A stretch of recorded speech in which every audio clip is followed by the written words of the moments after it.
And the meeting is now officially started. Welcome to meeting number 6 of the OWASP AI Exchange, everybody. This meeting is recorded. It will be shared publicly on the website, so please refrain from sharing any confidential information about clients or anything. We had such an occurrence and we had to fix that. Better to be safe than sorry. That's why I'm sharing that today. And I think you can see the slides. Is that correct? OWASP AI Exchange. Thank you. So I want to start with an update by Aranish about promotion and marketing, with Dennis about copyright issues of AI-generated code, a very profound issue with at least my clients and also my organization. And I'd like to see if any of you have any experience or insights into this matter next to Dennis, who already wrote a piece on this. I would like to discuss our collaboration and your ideas on it, some updates from leadership, which I will do also on behalf of Sandy and John. Work items, let's discuss some of the things that haven't been assigned yet so that we can finish them together, and any other business. And also the question to start with, are there any points that you would like to have discussed and added to the agenda or share outside of collaboration and work items, or any questions at this stage, please?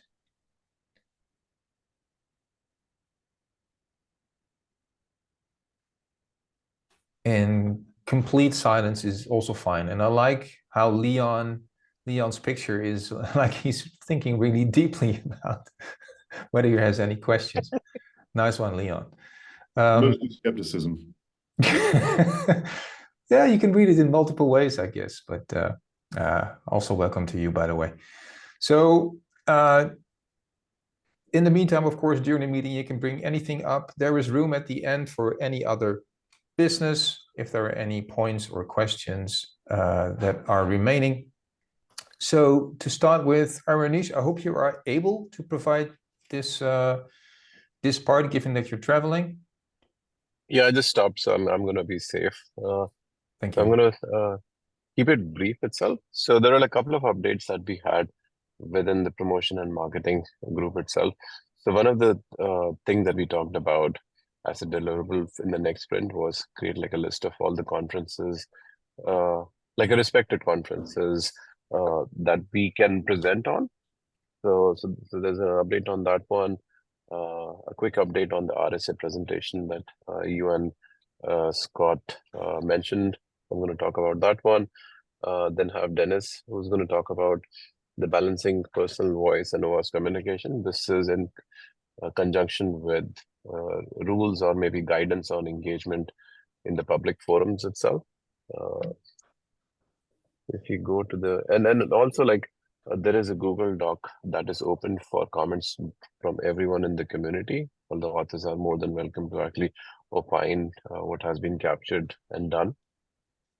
Okay. And so these are the list of conferences, and this is not exhaustive, but these are like some of the conferences that I'm aware of, and I've utilized a couple of resources out there. Sessionize is a perfect example of getting visibility on the upcoming conferences. What are the CFP for those conferences?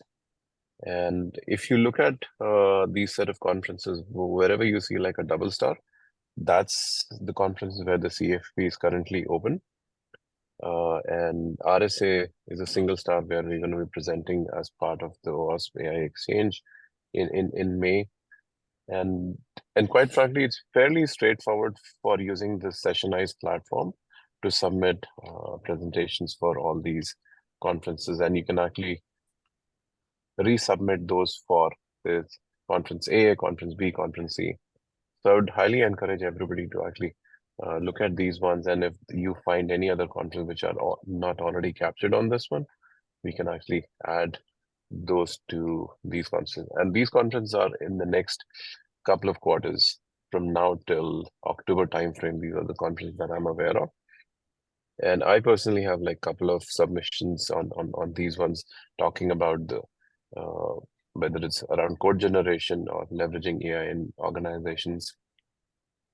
So you should definitely look at this one, and if you need any help in creating an account or like submitting a proposal itself, how to actually like submit with almost like a guarantee that it's going to be accepted, I think like I'd be more than happy to actually work with anyone. So these are one of the deliverables that we had to create a list. And I'm not sure if we want to store this particular list in a different list on the OWASP site. Right now it's stored in the Google Doc. I know somebody has a hand up. Rob, is that you? Yeah, that's me. Okay. Since this is your part, I love that you're so active in this. We need indeed to scale spreading the word on the AI exchange. I mean, our goal is to create better, more secure AI systems, and this is one way to do it, but also to draw more attention to the exchange. I love it. We need to scale definitely beyond just me spreading news about this. In the past, I have been the one doing the most, but we definitely need to scale that. It's not my aspiration to be on the stage a lot, yeah. So this is a great initiative. What are your ideas about aligning on topics? I mean, if you submit something about a certain topic and you mention the AI exchange, that's great. If you represent the AI exchange at a conference, that is something I think to align on, at least to prevent that we have 3 people sending in submissions where they are representing the AI exchange. How do you want to coordinate this, Aranish? So I think like I have like a couple of thoughts on this one. If we are submitting in a talk which has some overlap with OWASP, but might not have too much content on this one, at least personally, I would say I actually always mention a couple of things that I'm kind of associated with, whether it's CFF or OWASP AI Exchange.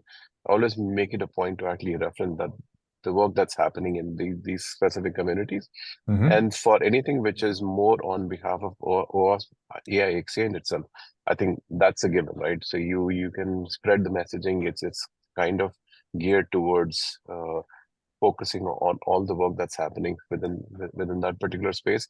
And another thing that I'll probably work with you on the sidelines is create some momentum on LinkedIn itself, right? Let's say there is a conference that's upcoming. I would probably do a post on LinkedIn maybe 2 months ahead of, say, we are doing that session in RSA, right? I would probably spinning the wheels right now rather than like doing the week of RSA, right? That way, I mean, like you get more traction, and I have my own set of communities that I belong. So I'll actually post it on those forums also. So not only to have like people attend the conference, but also like engage in some capacity, right? So my intent is a couple of AI folks that I know, I want them to be engaged in the OI exchange in their specific field of expertise. So these are like my quick thoughts on this.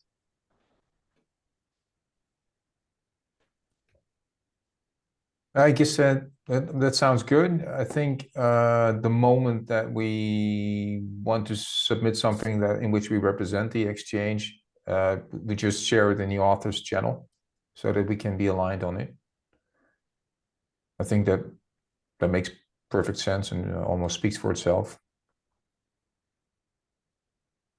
Aranish, if you want me to assist in any of these areas, well, let me know. I'd be happy to. This is what I do in most times, like the marketing aspect. So I'm here to assist. And in addition, if you want me also to connect some additional thought leaders in this area that will like collaborate with us and join these kinds of conferences, so can also do it gladly.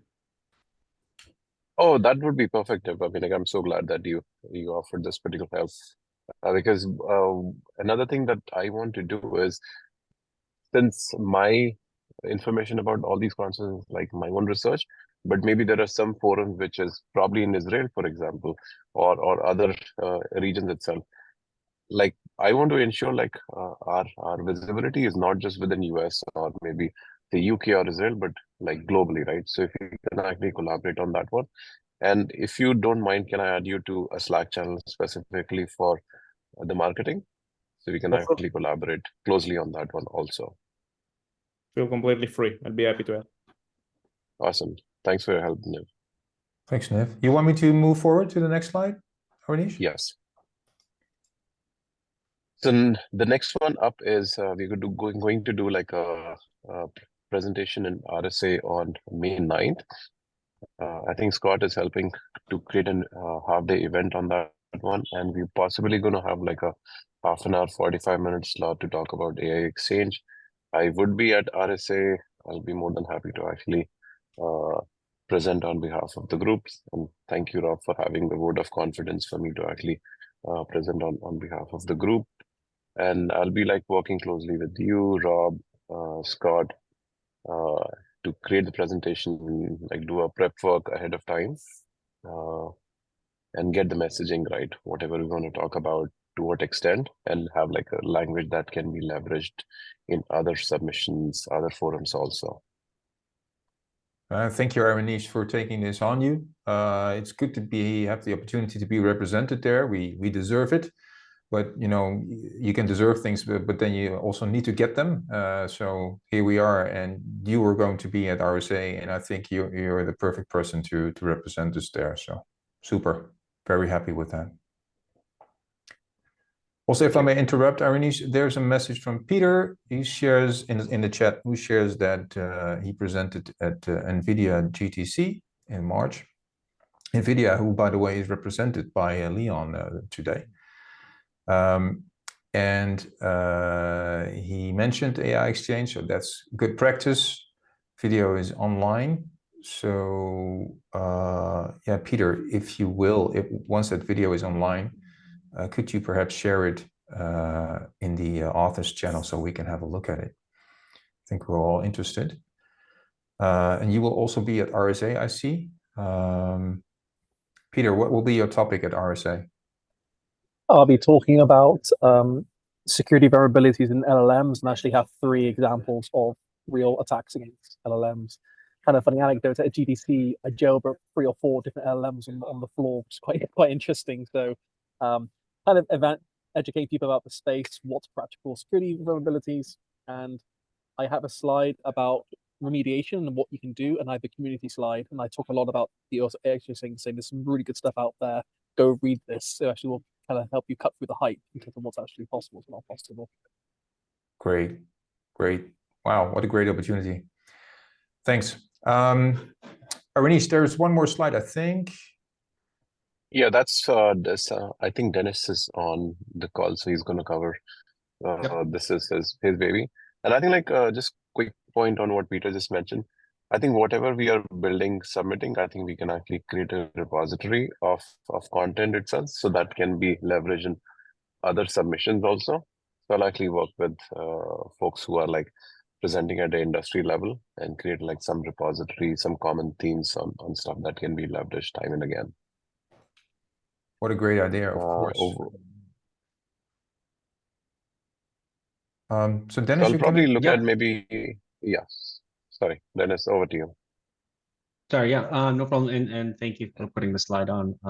So I guess this is like absolutely kismet topic to end on this, on what Arnish has brought up, because this is exactly, the timing is impeccable to discuss this content. So this is just a snippet. There's a little bit more in the actual Google Doc itself if somebody wants to look at it. Arnish pointed out at page 8 in the Google Doc. And Niv, you probably relate to this a little bit more than some others, but we talked briefly about a month ago in terms of the differentiation of speaking in your own voice, talking about your experiences, talking about your participation in OAuth or other nonprofit groups or open source projects, whatever. And then especially when we're speaking on behalf, or somebody speaking on behalf, like Arnish will be at the RSA with others, in the voice of OAuth and its representative of what OAuth's position is. This is by no means like set in stone. This is just suggestions that are based on my experience from in the legal group that I worked with other companies where especially in larger organizations that are very vocal social media participants, be it C-suite folks or marketing folks, and then there's those who were speaking on behalf of the company. And the purpose of this kind of table, I think there's a couple more cells in the actual doc itself, is just to show the difference between, when you're speaking again. So Peter, you're going to be presenting, and then you'll probably be speaking personally when you're networking with folks about your experiences. Anish, you're going to be doing the exact same thing. You'll be presenting official slides that are OWASP voice, OWASP sanctioned communiques that, you and Rob and others are putting together. And then you're going to mingle because if you're at our say, it's a great opportunity to talk personally about, your work and other projects you're doing.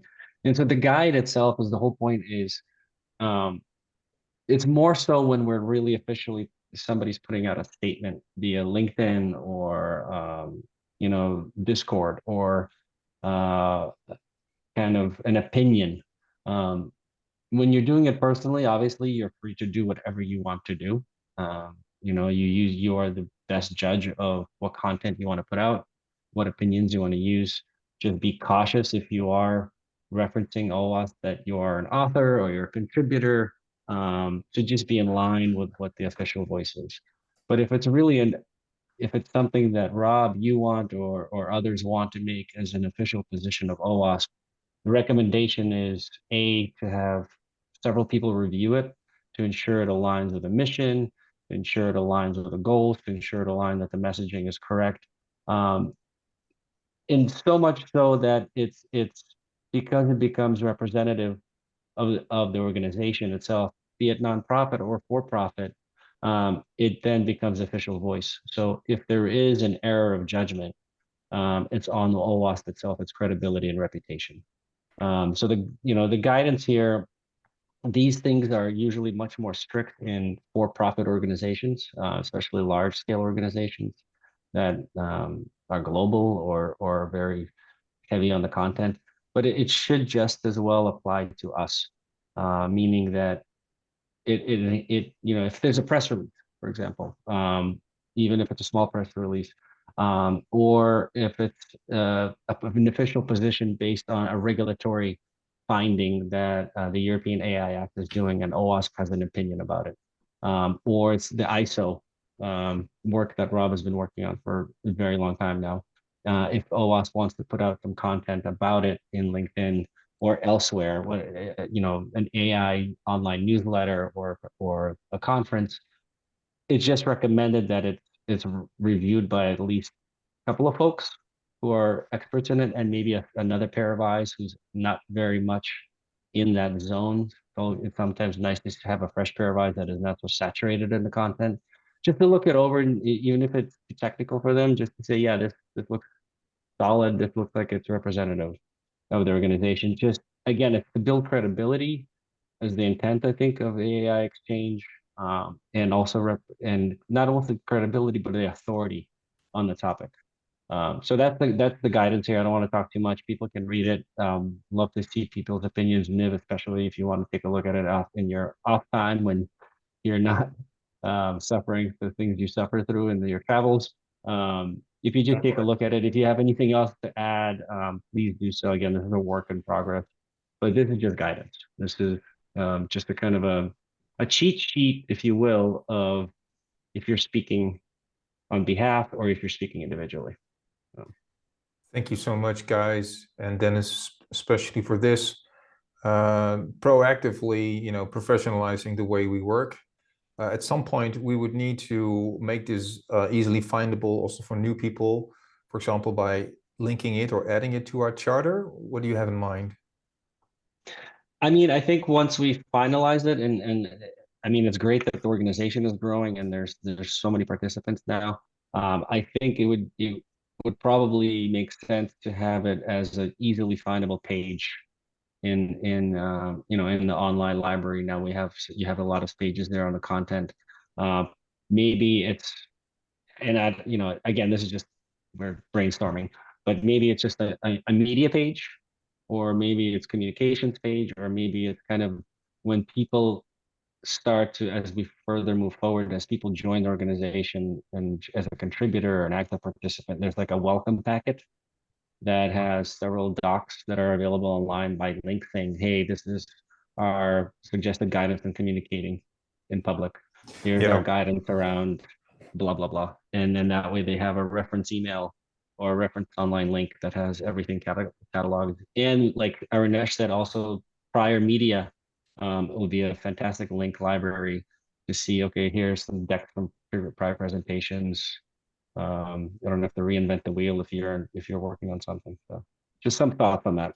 Oh, good ideas. Let's discuss further offline, because indeed we already have a little bit of a welcome package where we refer people to the Slack channel and the Google Doc and the charter, and there's more to be added. I agree, including this stuff and prior communication. I invite everybody to to submit to conferences and to share things on LinkedIn. The LinkedIn message on the OWASP work I shared 2 days ago, I mean, that did 30,000 views. People are interested. I welcome you to share your work or your ideas, and referring to the AI Exchange. Also mentioning the AI Exchange because it has its own company page on LinkedIn. Maybe not everybody knows this, but it's a useful thing to do. This is also a typical tip to add to that welcome package, and I'll make sure that it's added. Yeah, you know what, Rob, before you go on, that's actually a great point. And I'm making a note of it right now. I think sometimes if you are comfortably speaking on behalf of OWASP, what I started doing, if it's a relevant article or if it's a relevant topic, I'll, instead of hashtagging OWASP, I'll do an @ so that way it's tagged more properly, and then if anybody links on it, it goes right to the page. I think it seems to be, by my metrics, it seems to attract a little bit more traffic than just hashtagging it. So that's another just kind of like small little tidbit. Helpful. Okay, all right. Thanks, Aranesh. Thanks, Dennis, for this. Let's move to Dennis. You have a main role today to talk briefly, maybe a couple of minutes, about the whole copyright thing. You shared some material before, you shared some material today. And my goal is to help organizations with the question, so how about the code that's being generated by Copilot and the like? Does it have any copyright issues? Maybe it does, but Microsoft, for example, indemnifies people. What is that worth? Some companies refrain from using it for certain applications because of this copyright issue. So what do we tell them?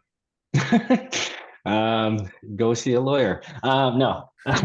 I mean, as I mentioned before, so there's 2 documents. There's one much more extensive that was the topic. I'm not going to go off skew for too long, but there's one on AI security and a company's copyright considerations. That's a little bit more extensive that I shared with everyone via Slack. And we can discuss that one another time because there's a lot of the content there. But long story short, rule of thumb is source code produced by your folks, by engineers, devs, programmers, third-party contractors, whatever.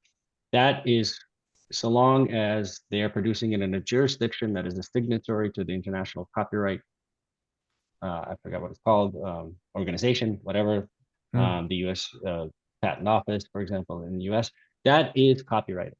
So that has protection that no one else can use specifically that code as it stands for their internal or commercial purposes. The problem started to generate recently because AI is really good at producing certain source code snippets, or even full-blown API code by itself based on inputs, human inputs.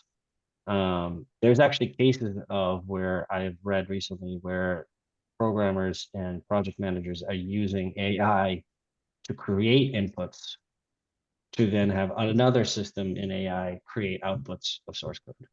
So literally, they just say, this needs to happen. One of the AI systems will then create an input, and then the second system will create an output. So it's 3 times removed from a human author. The problem is, as of today, most jurisdictions, if not all, do not recognize pure source code generated entirely by a machine. It has no human intervention. It has no human authorship. Copyright law is old. It's based on old principles. It's based on, you know, your hand creates something new. Your hand creates something that should be protected. Courts and various regulatory bodies like the U.S. Patent Office and Trademark Office, and in Europe, they're having a hard time labeling how to protect more and more of this content that's being generated by AI, not just source code. We're talking about any content, marketing content, you know, visual content, audio content, video content, whatever. So they're grasping at straws and trying to determine, well, if there is sufficient amount of human intervention, so that machines spit out, you know, source code, let's say like 100% of the source code is machine spit out, then a developer comes in, tweaks 51% of it, customizes it based on their certain inputs that are needed and edits. Does that then satisfy the requirement that more than half has been human authored? What about 30%? What about 25%? So there's discrepancies, and courts are battling this issue.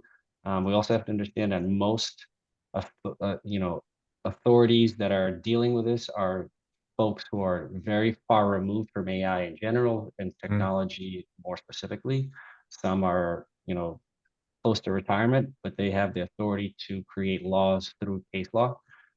So they have a very hard time, and nothing against them, but they have a very hard time understanding how this works and what the significance of it is, and how to adjudicate it. So the point of the matter is, for the time being, you have to play it safe and assume that, and we hate to assume as lawyers, that if you have machine generated code, you're not going to have protection for it. So whether or not you are hiring a third-party supplier to create code for you, whether you're creating a network and they're doing certain snippets of functionalities, you need to ensure how they're creating it, and are they using AI generated source code, or are they using human, partial authorship, and analyze that in order to understand whether or not it's protected and whether or not you have risk. My suggestion right now to my previous company that I was at, and to the ones that I'm talking to, is saying, play it safe.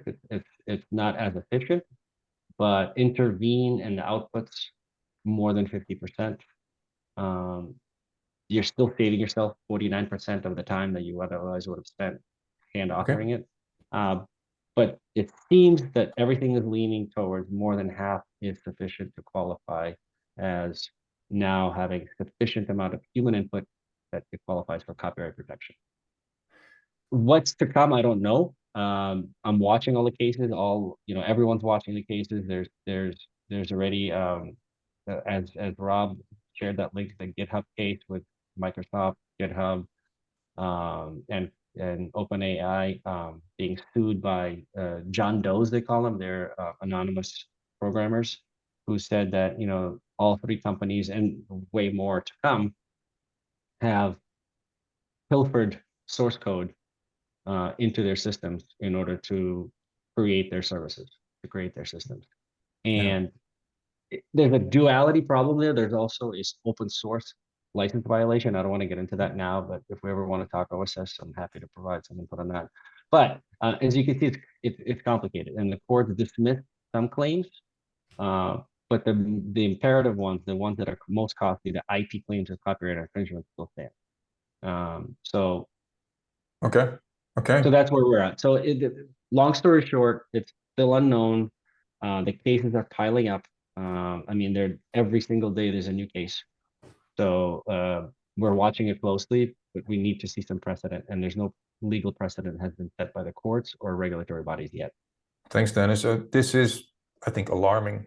Organizations, they want to use Copilot and other assistants, and they're as you say, they need to be unsure about the legal status of what it produces, and therefore, I guess the best practice is to apply it in a limited way, which is of course not the purpose of being more productive.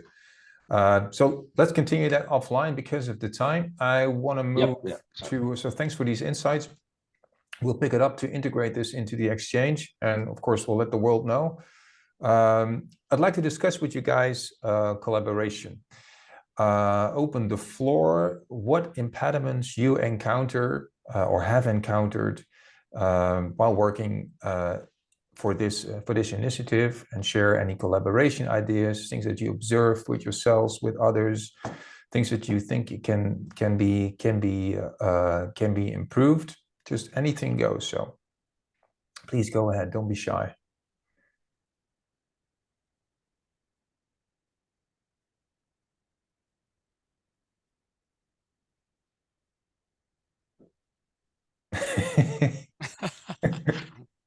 Either you're shy. I mean, you must be running into things. Do you get sufficient support? Do you get sufficient help by others? Are things sufficiently clear? I see a hand by Aranish and by Suzanne. Ladies first. I have a totally stupid question. I tried to make a channel for the NIST adversarial or document gap analysis. I think people participate in that discussion. I messed it up super bad because I don't know what I'm doing in Slack.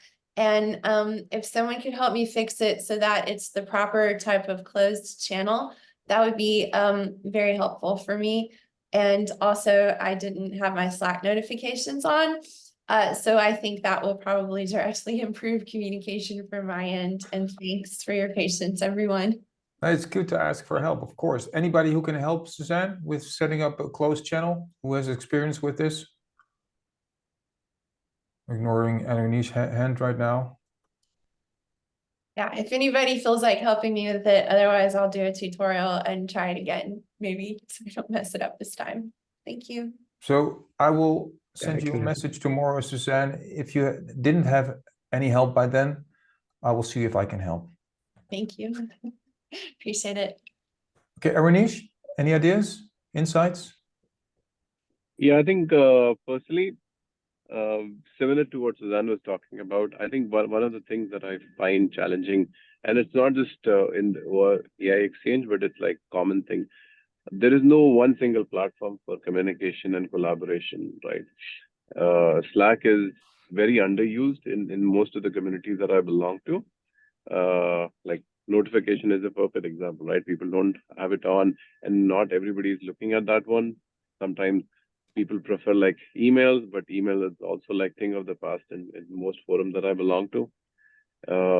I think if there is something that we can tackle around the collaboration and real-time interaction, I think that's what I would tackle. And we are probably going to try this in the step-by-step guide that I'm coordinating with a few other folks itself. And we are kind of hopefully we are going to leaning towards like having a WhatsApp channel. And WhatsApp is more of a natural thing for most of the communities these days, right? Because it's more real-time, you can actually speak freely, and I think it's actually good for progressing things which have been stalling for whatever reason. Interesting. What is it that WhatsApp offers that Slack doesn't provide, Aranish? How is it different? So I'll actually give you an example. So I belong to a CISO community. We have 190 plus people on that one. And anytime there is a specific question, you basically ask that question on that particular forum and you get like a response from one of those people on that. Where Slack lacks is because not everybody has a Slack open all the time. WhatsApp is something that you use mostly for personal uses, but I've seen like increased uses of like professional usage also, where since you always have your WhatsApp on throughout the day,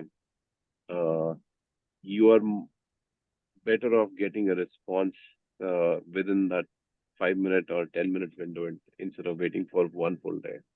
Yeah, I must say that indeed some of the messages on the authors channel where help was requested didn't have a lot of follow-up. And I know that is not because people are not motivated to help, but it is part of, you know, the issue that you are indicating. It is the how do you say, the intensity of notification that Slack offers. So as we move forward, let's see if we can identify some best practices that will help improve this, including, you know, experimenting with WhatsApp. So I'm curious to learn how this working with WhatsApp turns out, Aranish. And maybe Sorry, in the next Go ahead, Anish. Go ahead, Aranish. Anish, go ahead. I'll speak after you finish. Aranish, can we move to Ravi? Yeah. Okay, thanks. Ravi? Yeah, sure. No, I was just trying to tag along with the idea Anish was posing. Can we even look at LinkedIn?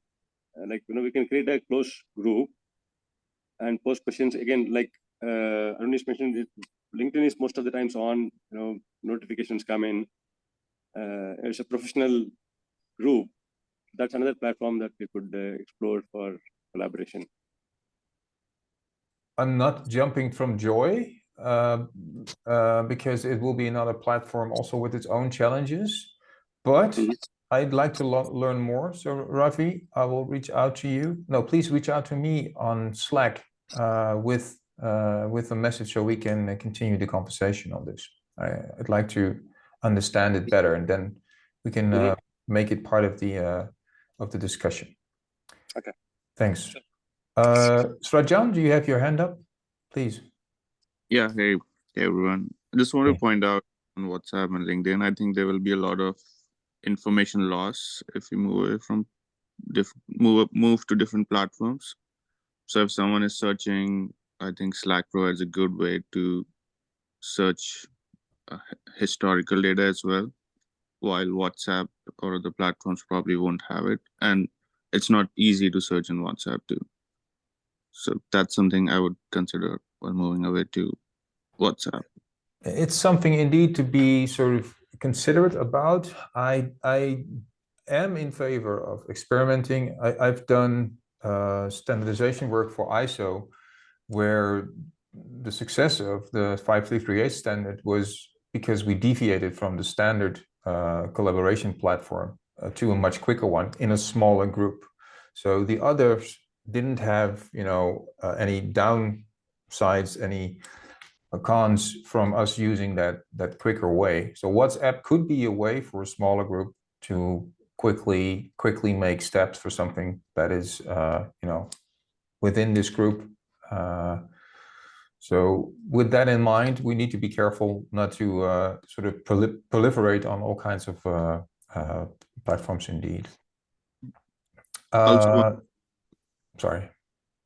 I want to say, like, we can create like smaller Slack channels internally for people to participate and turn on notifications only for that, so that it won't be too noisy. That sounds like a best practice that we could develop, but let's wait and see how Aranish and his crew fare with this. Thanks for your input. I also see that Dennis is helping Suzanne, so thanks very much for that. That's great. I've been looking into progress of various of the work items, and the work items that have little progress each had their own story. There's somebody who was ill, somebody who got a new job. So I didn't find any sort of big pattern in this. Each one of those had their own reason, and it had to do with people becoming unavailable. And unavailability, I mean, we're all volunteers, aren't we, right? I mean, we do this for a reason, but we are volunteers. And unavailability is unfortunate, but it's part of the game and appreciated. But transparency about the unavailability is important. So if you get ill, and if you're still able to type a message, or if you're too busy in your work and you are assigned to a work item, just let the group know. Take your name off the list. I cannot do this, so people can take over. I think that will increase our pace. So don't be shy to share that you're not available. It's the most normal thing. And also feel free to nudge me. You guys have been very respectful to my remarks that I was caught up in some standardization things, but maybe too respectful. I mean, feel free to nag me again if I need to review something. I mean, leadership part of this AI Exchange initiative consists of people. They are humans, so they can forget things or get overwhelmed. And us nudging each other should not be the basis of how we work, but sometimes it's necessary. I invite you to do so. Any other things on the way we collaborate from you guys? If not, then I'd like to move to leadership updates. So we've onboarded Niv. Welcome again. I'm also adding Roy Sarab from UNESCO, who I spoke today, and he's keen on contributing to the theme of privacy. We've been focusing on security. There's a privacy section in the OWASP AI Security and Privacy Guide. He's very keen to contribute. And I'm going to create a team that's called Not Security But Privacy and add it to the Slack channels. And I would like to welcome anybody who has affinity with this to consider maybe joining that team. I have to say that it's not a priority currently. We need to focus on the AI Exchange. But since Roy was quite keen to contribute, I'm going to add him and create that team. Arun is unavailable. Dan Sorensen and Roger Sands were missing in action, but they're back. John Soteropoulos, part of the leadership team, is finishing his book. He's currently in the most busiest period of his life, probably because of that. Within a couple of days, his deadline passes, and then he will be available more to support. I shared a post on LinkedIn. I think I mentioned it. I welcome you to check it out with a couple of the AI Exchange updates, including the mention of by the Alan Turing Institute of the AI Exchange as one of the great OWASP initiatives, and the fact that we're creating this liaison with standard makers, about which I expect the results anytime. And hopefully OWASP then has an official liaison relation with the AI Act standards. I'm reviewing, working together with teams, for example, Behnaz and Rubens on transfer learning attack. That's currently in conversation. I'm working with Reza, and we plan a meeting next week to integrate the work of the risk analysis team into the exchange. So that's very close to being released. I like it very much. And also the work from Rubens and Behnaz needs some fine-tuning, and then fine-tuning means that I actually understand what they're writing, to be honest. And then we can put it online. Then contributions that have been made to the exchange. I added categories and permalinks everywhere. Maybe you've seen them. Let's have a look. So for example, this is one of the controls. This is a heading that almost every heading in a document has, which explains this is a governance control and this is a permalink. So with all the sections in the exchange, you will find a permalink, and that will be the hyperlink for other standards or for you to use to refer to this section, because that will allow us to change the title without having to change all these hyperlinks. That's just the way the system works. It's very easy for example, the LLM top 10 to refer to a section in the OWASP AI Exchange, and that link will forever point them to the right resources. That has been a recent change. Compliance, some material added by Dennis very nicely with some geo-specific consideration on regulations. He's also working on copyright as discussed. Nicholas clarified some stuff with gradients. The thing with gradients is you have gradients with the output of the model. You have gradients with the weights of a neural network.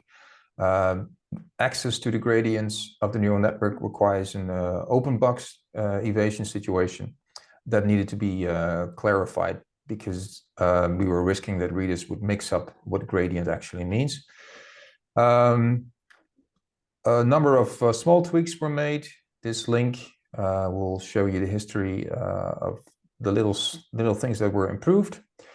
We shifted from GitHub to Google Doc. That made it easier for people to add comments, to add improvements. I think it's a good thing. I think we'll stick with this for now and evaluate continually. I talked about the liaison with Sentinelec. We're talking with ECMA. I don't know if you're familiar with ECMA, but this is a standardization organization that would like to collaborate with OWASP on AI security standards, which is really cool. Probably more next time. And Sandy Dunn, who has been helping out with community management, as you probably know, is shifting roles. And she is introducing, and I really love her for this, she needs to focus on the LLM checklist and her other activities within OWASP. And she's bringing in a replacement, which is Chris Ankarski. He is a community builder by profession, so this is super great. And he's really keen on moving into the AI ML space and learning more. I think that's a great motivation for him to join the group and to do community leadership. So he will be a point of contact about meetings, about the way we work, help with supervising things. So Chris and I will be working together quite closely, and there will also be continuity because of that. And I love that. He'll probably join the next meeting, and he will introduce himself in Slack once that transfer from Sandy to Chris is ongoing. In the meantime, Sandy will be available for questions by us. Any questions, remarks? Any of you perhaps know Chris? All right. Then I would like to briefly touch upon where we are. We are preparing version 0.9, which means that we are finishing all the to-dos in our internal to-do table in the Google document. That will result in release 0.9. Now, the to-dos, we have 28 of them. 5 have been done. Remaining are 5 things we have to do with other standards, like the one that Suzanne mentioned, where we're working with a gap analysis for NIST. 6 items are about mathematics, the more, adding noise, creating smaller models, things like that. 6 miscellaneous items, 1 risk analysis, and 1 step-by-step guide. That's sort of the constellation of things to do. Once we have the 0.9, we're going to prepare for the 1.0, the big 1.0 release. And that means that we'll start community review and review by ourselves, which means that we'll distribute the work and review everything that's there to make sure that's consistent and clear. We'll have a couple of quality guidelines to help with that. And once that is done, we have release 1.0, and we can open up a virtual bottle of champagne, and we can feed that update into at least the European AI Act and the ISO 27090. What we do after that, we decide together with the community. So we'll get feedback by the community, and we'll get ideas on things that are missing or should be improved. We have our own ideas of things that should be improved. I've listed a couple of them here. For example, make it easier for readers to recognize their deployment model, to quickly know what's relevant for them and what's not. More illustration of threat models, other standards to do gap analysis with. Those are just some of the ideas, but it's not me who determines what we're going to do next. It's us and the community. But the fact that we can make it better and easier and clearer and stay up to date, that's a clear thing. But for now, the 0.9 is our focus in getting these to-do items done. Next to, of course, things like outreach and our own organization. Any questions? All right, we have 4 more minutes, so we have time for work items and any other business. I want to start with any other business. Is there anything based on what we just discussed or anything that came up that you would like to bring to the table to discuss or mention?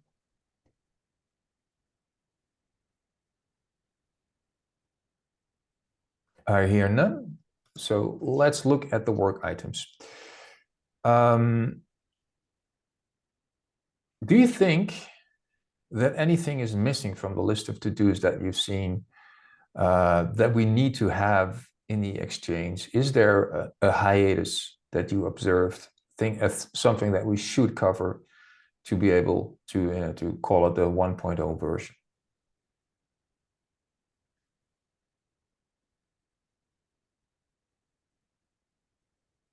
And I'm sure that if you've observed this, this will be top of mind and you would share it right now. But if you haven't, or you can't come up with it, and you will shortly, please share it so we can put it in the planning. Then about assigning tasks, there is one urgent thing, which is a number of work items are about, and I think it's 6 of them, are about mathematical issues, training with adversarial examples, etc. And we have a mathematical group. There are about 5 or 6 people in there. And I need somebody of that group to have an overseeing role in making sure that these things happen. Is anybody from that mathematical group today in the meeting? Evgenia she's left the meeting. She said she will be picking up things. So I will be picking this up with Evgenia tomorrow. Hopefully, she indicated she has some time. Hopefully she can do some of the coordination. I've learned that it works well if a small group, is organizing themselves, but there's one person who's the contact person, not the person responsible, but somebody overseeing. That has worked well. And then regarding unassigned tasks, let's have a look at the whiteboard.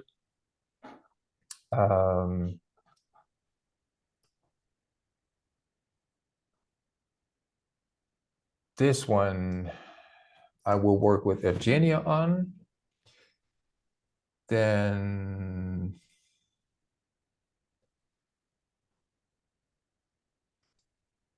BIML. Are you guys familiar with BIML, the work of Gary McCraw, Berryville Institute of Machine Learning? I see a lot of puzzled faces. So actually, Gary is one of my idols. Everything he does is great, but I'm a bit biased. That's the thing with idols. He's producing work on security risks of machine learning. And I need somebody to pick up looking at his work and seeing how it differs from the threat overview that we have, to see if anything is missing, sort of to do a gap analysis with the work of BIML. Yeah. Reza, you're raising your hand? Yeah, I'll be happy to take a look at it. I think it's relevant to us and making sure that we are aligned. That's great. But let's first finish that risk analysis. Yeah, sure. I don't want to distract you, but it's great that we got a name now to this item. Yeah. And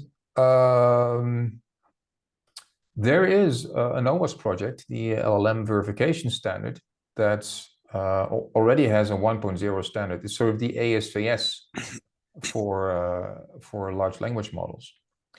For that, we have a similar task for somebody to go through it to see if anything's missing with them, so we can report it to them, and vice versa as a sanity check for our content.